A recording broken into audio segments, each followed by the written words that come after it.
Un satellite de masse m évolue dans un référentiel RF à une altitude h égale 832 km sur une trajectoire circulaire dans le plan contenant l'axe des pôles. Il fournit des images de la Terre en balayant sa surface. Première question, identifier le référentiel RF représenté sur un schéma dans le repère de Freinet, le vecteur vitesse, le vecteur accélération du satellite, ainsi que la force s'exerçant sur ce dernier, sans souci d'échelle. Troisième question, le mouvement du satellite est étudié à l'aide du repère de Freinet. Appliquer la deuxième loi de Newton pour déterminer l'accélération du satellite sur son orbite. Bon, alors, pensons que dans quel référentiel on étudie un satellite? Le référence, Comment? le référence concentrique. Tout à fait. Donc, on est bien d'accord, RF est le référentiel géocentrique.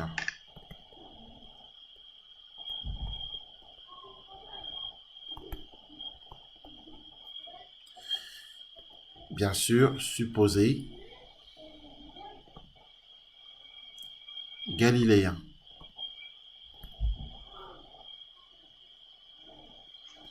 Alors, on va faire une schématisation. D'accord?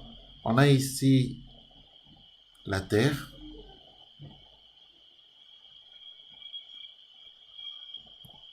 Alors, on va faire comme ceci.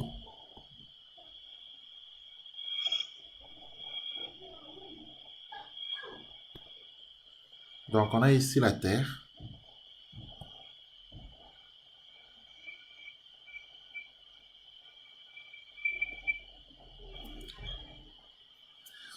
Voilà, qui est une boule, hein.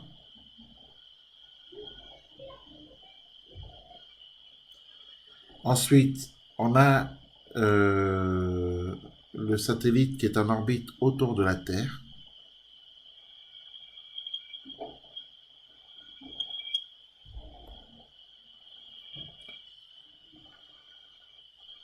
Donc,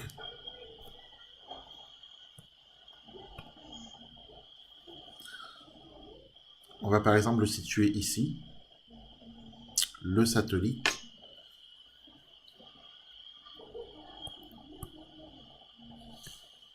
Alors ici, le centre de la Terre, hein, bien entendu. Donc grand T la Terre, hein, le centre de la Terre. Euh, pensons que, pensons que l'altitude h, c'est cette distance, d'accord? L'altitude h, c'est cette distance-là. Et donc en fait, R représente en fait euh, justement le rayon de la Terre plus l'altitude h. D'accord? Donc si en plus, ici le rayon de la Terre, il est là. D'accord? Donc le rayon de la Terre plus h nous donne petit r. D'accord? Donc petit r, c'est toute cette distance-là.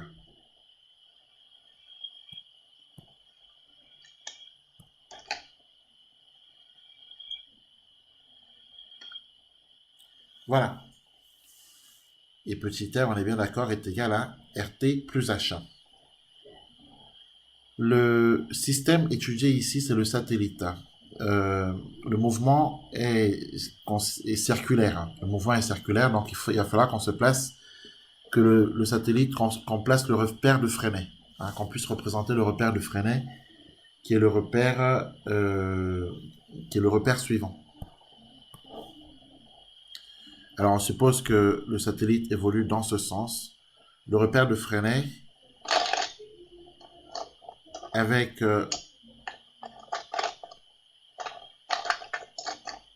petit n.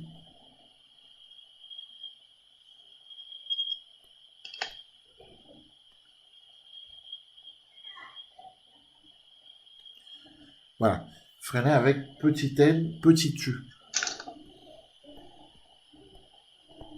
Nos deux axes de repère de freiner. N'oublions pas de représenter l'accélération. Dans un mouvement uniforme circulaire, pardon, elle est centripète. Donc elle est dirigée vers le centre de la Terre, l'accélération. Donc on peut la représenter comme ceci. Voilà. Ensuite, le satellite subit la force d'interaction gravitationnelle grand F exercée par la Terre, hein, puisque la Terre attire le satellite. Et cette force, on va la représenter aussi, mais avant, il faut penser que le vecteur vitesse lui-même est tangent à la trajectoire au point considéré. Donc le satellite se trouvant ici, le vecteur vitesse, on peut le représenter comme ceci, tangent à la trajectoire, au point où se trouve le satellite. Alors question 3A. Voilà, on a donc représenté notre... Alors on nous demandait de représenter sur un schéma dans le repère de Fresnel le vecteur vitesse, c'est fait. Le vecteur accélération du satellite, c'est fait. Quand le mouvement est uniforme, il est centripète. Ainsi que la force s'exerçant sur ce dernier, alors c'est celle-là qui manque. La force qui s'exerce sur le satellite est la force d'interaction gravitationnelle, grand F, exercée par la Terre.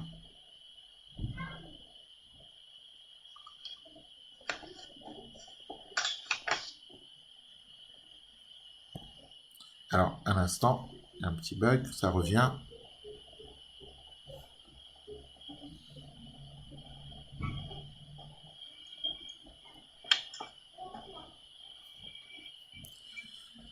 Voilà. Donc, grand F, force d'interaction gravitationnelle exercée par la Terre sur le satellite.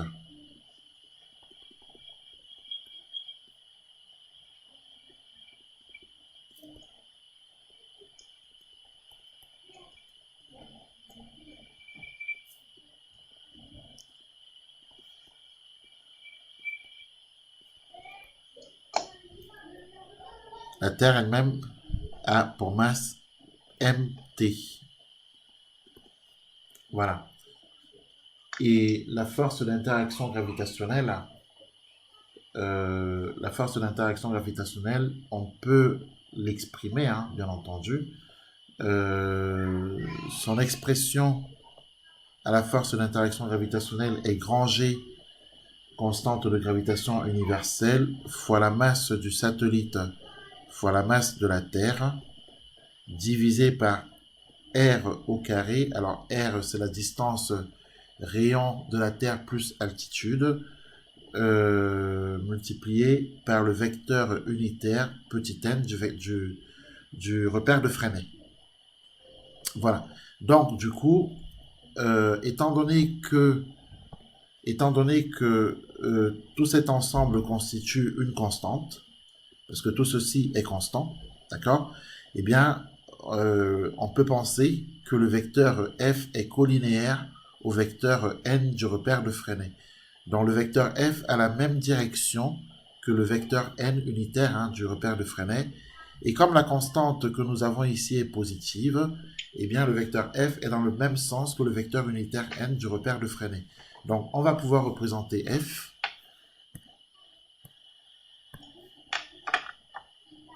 Donc le vecteur f est appliqué au centre d'inertie du satellite.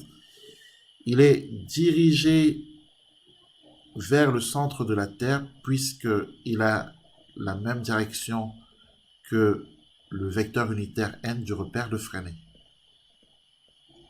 Voilà. Voilà ainsi notre schématisation est faite.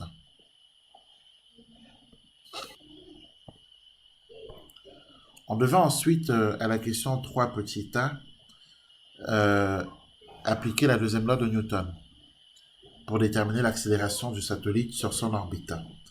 Donc, Appliquons donc cette deuxième loi, sachant que grand F, on a l'expression de grand F, hein. Donc, si l'on note que A, c'est l'accélération du satellite,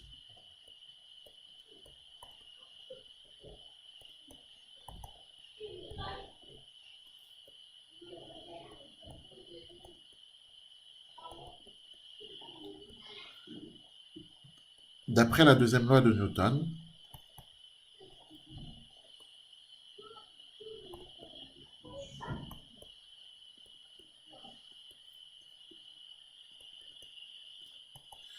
eh bien, on va avoir que la résultante des forces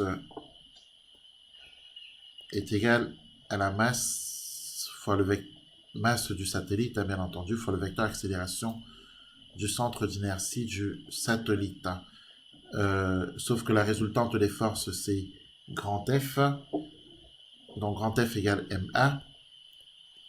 Et grand F s'exprime par G, constante de gravitation universelle, multiplié par la masse du satellite fois la masse de la Terre, divisé par R au carré, fois le vecteur unitaire du repère de Fresnel, petit n.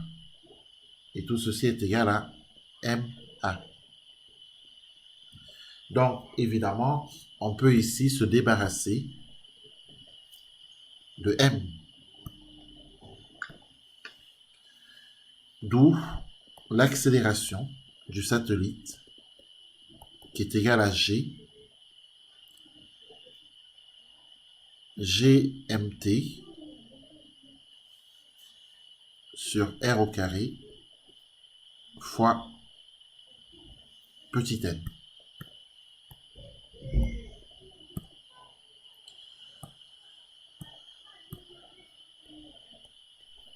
Et voilà l'expression du vecteur accélération issue de la deuxième loi de Newton. Voilà.